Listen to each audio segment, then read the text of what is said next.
下茹での際に火を入れすぎないと。今回はね、八方向きで、これなんで水から炊くのかというと、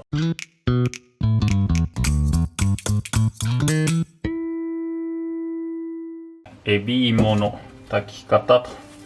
ということで、今日はね、このお芋を煮るという非常に地味な動画なんですけれど、冬に旬を迎える美味しいお芋ですんで、今日はエビ芋の炊き方を紹介しようかと思います。エビ芋ってね、なんぞやという方多いと思うんですけれど、エビ芋っていうのは、里芋の仲間で、関東の人なんかはおそらくね、八つ頭っていうお芋を食べたことがあると思うんですけれど、八つ頭のキメをね、さらに細かくして、なんていうのかな、素朴な甘さを加えたようなお芋という感じですかね。土を洗い流して、でここから皮を剥いていきますと。なんでエビ芋っていうのかというと、縞模様が車エビなんかのね、縞模様に似ているから、エビ芋という名前がついたと言われていますかね。剥くときは別にね、ピーラーで剥いてもいいですし、好きな形に剥けばいいと思うんですけれど、今回はね、八方剥き、八角形に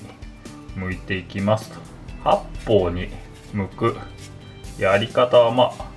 いろいろあるかと思うんですけれど、僕の場合はね、まずこんな感じで4辺を、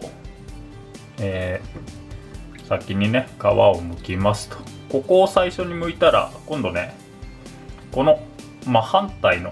面を剥くと。順番で言うと、ここ剥いてここ剥く、その後ここ剥いてここ剥くと、最後にこの余った面を剥いていくと、比較的ね、綺麗に八角形に剥けるのかなと。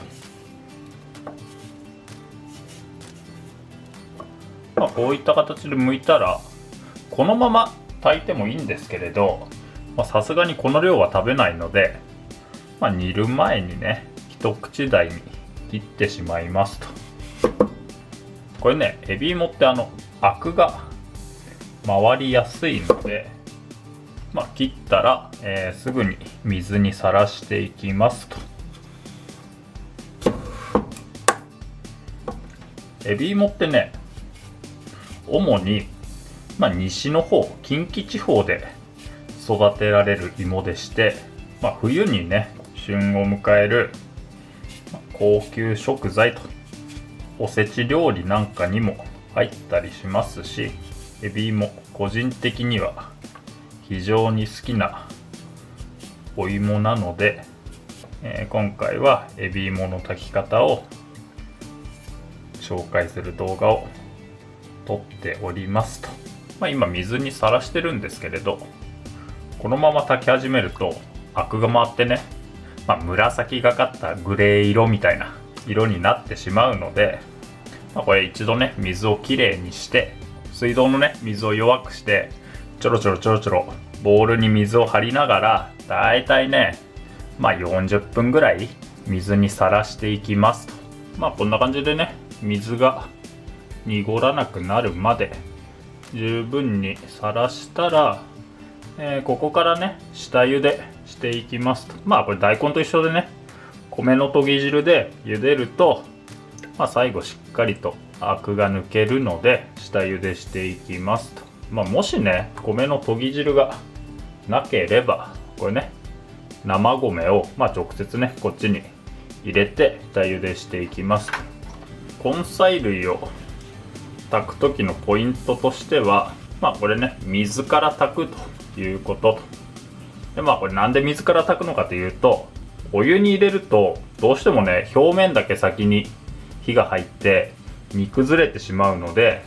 水から炊くことでこのお芋の表面と中心の温度差をね、なるべく少なくして均一に火が入るようにすると。あとエビ芋に関して言うと、エビ芋ってね、急に柔らかくなるので、これね、下茹でをしすぎると、ここから出汁で炊くので芋を移動させるじゃないですか。でこの時にそのね、下茹でしすぎて芋が完全に柔らかくなってしまっていると、その時に芋の表面がボロボロ崩れてしまうので、なので、ポイントのね2つ目としては、下茹での際に火を入れすぎないと。これね、カットの大きさにもよるんですけれど、この大きさでだいたいね、下茹でが7分から10分ぐらいのイメージですかね。でこれ当然ながらね、ボコボコ沸かすと、このお芋同士がぶつかって煮崩れしてしまうので、沸かさず超弱火、90度とかそれぐらいの温度を保つイメージですね。完全に火が入らずともこの後出汁で炊いていくので、この辺はね弱火でちょっと硬さが残るぐらいを目安に、下茹でしてくださいと。で、今ね7分ほど経ちまして、でこれね、あんまり箸で触ったりすると煮崩れしてしまうんですけれど、程よい硬さにね火が入りましたら、ここから水にさらしますと。今から水にさらすんですけれど、水にさらす時はね、このざるにこう芋をこうね揚げたりすると、やっぱりどうしてもね表面に傷がついてしまうので、鍋ごとねこうシンクに入れて、で垂らしながら、水にさらしますと。でこれもね、水の勢いが強いと、中でね芋が踊ってしまうので、弱めのね水で、ちょろちょろ、水にさらしていきますと。でこれどれぐらいさらすのかというと、水が透明になるまでと。で、ここからねエビ芋に味を入れていくんですけれど、こっちはね、薄めのかつおだしと。これね、あまり濃いだしで炊くとエビ芋の香りがどうしても感じづらくなるので、そこまで濃くないだしで僕はね、炊いていきますと。これせっかく白く仕上げたのにだしが濃いと結構しっかり色がついてしまうので、なるべく薄くねひいただしで、炊いていきますと。砂糖1つかみですかね。でこれ砂糖もねあまり加えすぎると甘さを感じづらくなるので、だからだし自体はね、味も薄めで炊いていくというイメージですかね。あとこれはみりんですね。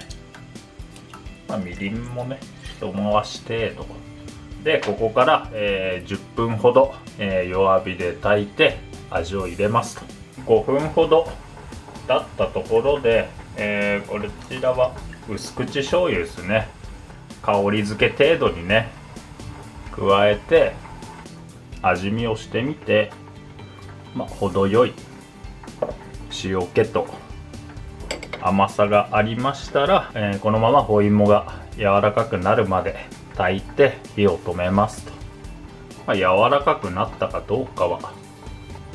なるべくね細い串がいいんですけど、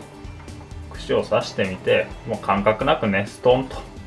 刺さるようでしたら十分柔らかくなっていますので完成と。串を打ったものはどうしても穴が開いてしまうので、ここだけねちょっと見栄えが悪くなってしまうんですが、しょうがないかなとは思うんで、だからこの串打つ時はこうちょっと色が悪くなっちゃったやつだとかね、こういう端っこの、形が不揃いなものだとか、そういうものをね選んで試しに串を打ってみたらいいんじゃないかなと。で、芋が十分柔らかくなっているようでしたら火を止めて、このまま一晩味を含ませますと。一晩経ちましたら、味ね中まで染みているかと思いますので、あとはこれ冷たくても美味しいんですけれど、状況によってね適度に温めてお召し上がりくださいと。取り出す時に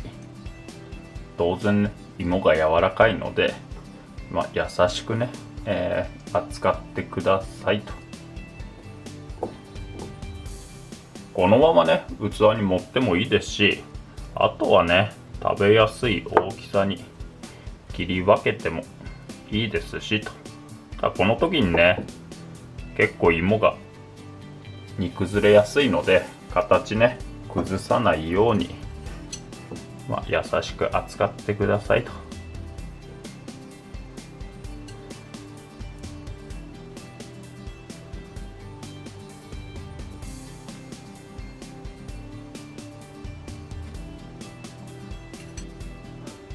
好みで